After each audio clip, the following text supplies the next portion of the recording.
Hello, welcome back to another video. I thought today, as the Premier League is coming back again, we would talk about what has happened to Man City and to a slightly lesser extent, Erling Haaland. So, as we all know, they've had 4 games in a row they've lost, which obviously is not the end of the world. They could still probably win the league. They can definitely still win the league because the other teams aren't pulling away massively. You've got Liverpool at the top there. But yeah, I'll talk about the other teams and the position, and they're fortunate that the other teams aren't firing on all cylinders, let's say, and what those other teams that should be winning the league when Man City are at a weak point now. And seemingly Guardiola is going to be staying for another year. That seems to be what the news is, unless it's changed since I last saw.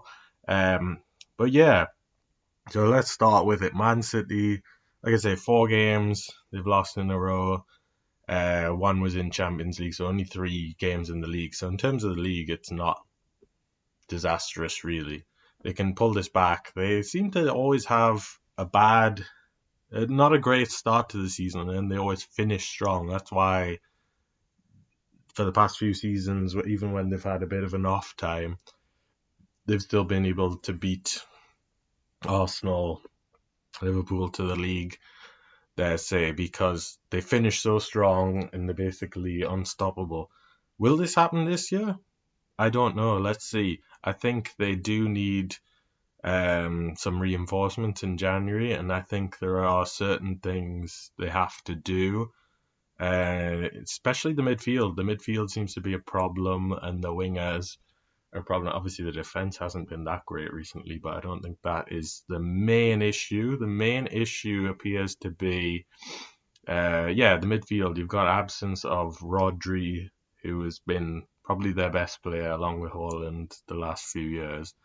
He's been that glue that's held the team together. He doesn't do the fancy jobs. He came up with a lot of important goals when they have won the league over the last few seasons, and so I guess deservedly won the Ballon d'Or.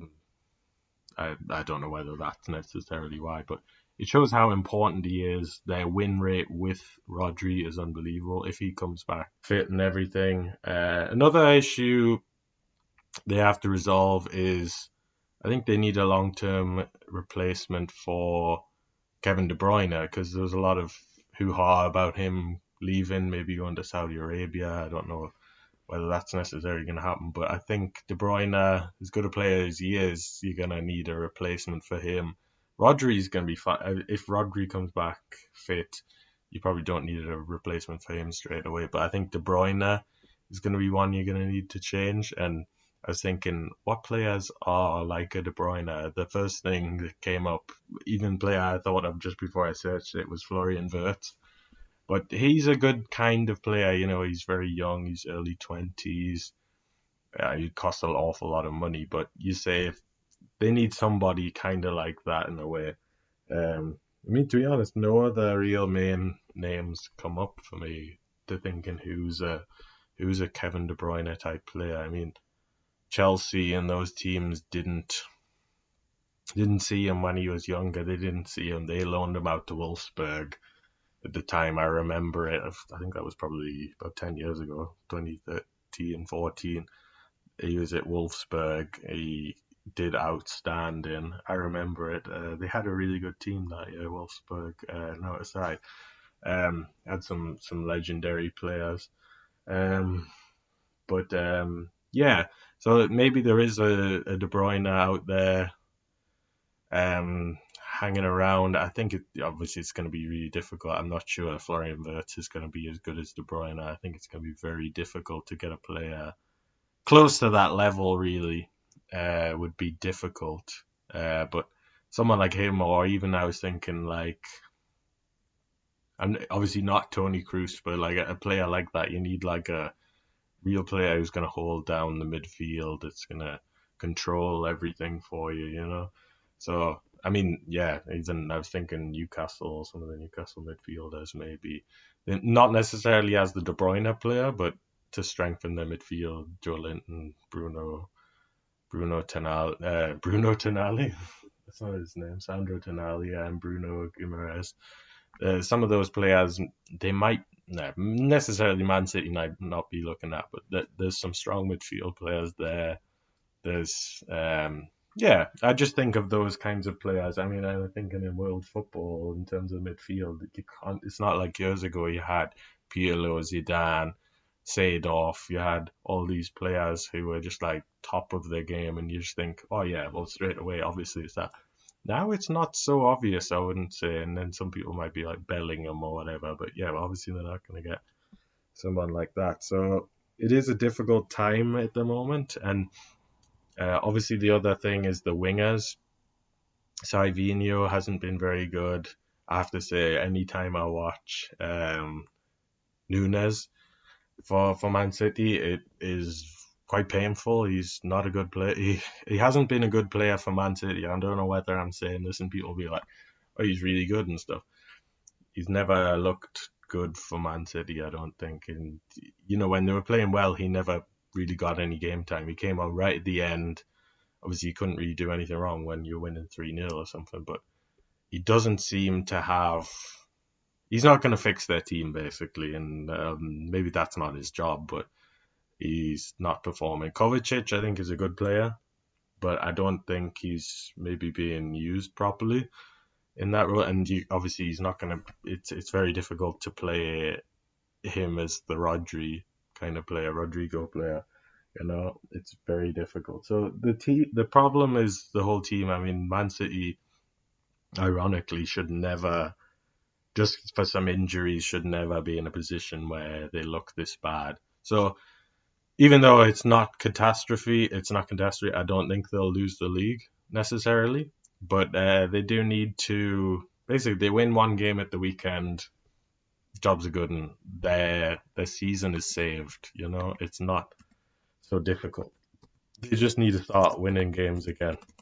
You basically need to go on a bad losing streak. I mean, they play Tottenham at the weekend, which is you don't know because you don't know what you're gonna get with Tottenham. You don't know you get the good 1 week, crap the next week. So it's like I think that's a good game for them though, because if you bounce back, Haaland seems to be playing better. He scored a few goals for Norway in the international break.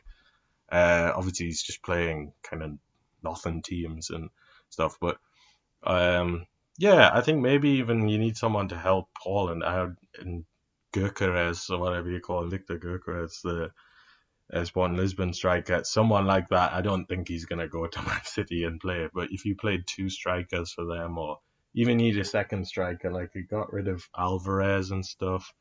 So there's a lot of work to be done, and I think ultimately Guardiola is going to leave at some point. Obviously, he's not going to be. He's been there for like nearly 10 years now, 9 years at the moment. Kloppo left Liverpool in this time, so I think Man City need a bit of a rebuild. Obviously, they don't need to. They can literally buy a couple of players, and if they're good quality, and they've fixed their team pretty much. But maybe there's something deeper wrong there. I just thought it's interesting to see how they're playing. So it's not even necessarily the results, it's how they're playing is not inspiring. And you look at some of their results before that, they were just win by like one goal by some of the bottom teams, like what was it, 2-1 Wolves. They drew against Newcastle.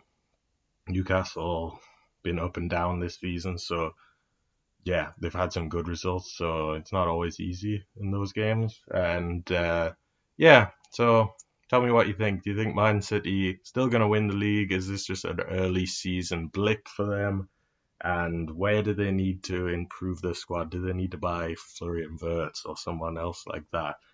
And their team is all back together. I was going to mention about Gundogan and stuff as well. You've got some players like that who are hanging around that are still good players, but they're not Gundogan in his prime anymore. So yeah, let's see if they fit, how they do. They're probably going to come back if they're all the players come back from injury, and more than likely probably going to win the league. But maybe Liverpool will. and Arsenal if they buy a striker. So yeah, let's see what happens. Peace.